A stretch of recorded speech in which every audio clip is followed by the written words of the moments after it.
আসসালামু আলাইকুম বন্ধুরা, আশা করি সবাই ভালো আছেন। আমার ক্যামেরার ফ্রেমে এখন যে গাছটি দেখছেন, এটি একটি মরিচ গাছ। আমাদের গ্রামের কৃষক তার জমির আইলে এরকম মরিচ গাছ লাগিয়ে থাকেন।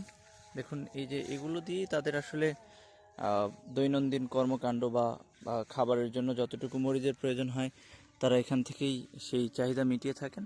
এই গাছটিতে দেখুন, এই যে মরিচ ধরেছে, এগুলো সব মরিচ, আবার মরিচের ফুলও দেখতে পাচ্ছেন। তো সব কিছু মিলিয়ে এটা একটা সুন্দর সাথী ফসল হিসেবেও কাজ করে।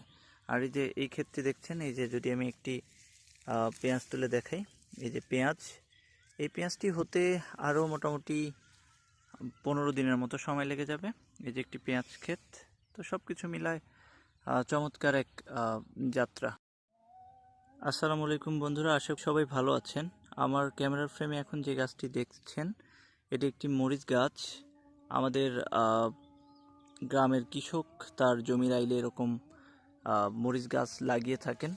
দেখুন, এই যে এগুলো দিয়েই তাদের আসলে দৈনন্দিন কর্মকাণ্ড বা খাবারের জন্য যতটুকু মরিচের প্রয়োজন হয়, তারা এখান থেকেই সেই চাহিদা মিটিয়ে থাকেন। এই গাছটিতে দেখুন, এই যে মরিচ ধরেছে, এগুলো সব মরিচ, আবার মরিচের ফুলও দেখতে পাচ্ছেন। তো সব কিছু মিলিয়ে এটা একটা সুন্দর সাথী ফসল হিসেবেও কাজ করে।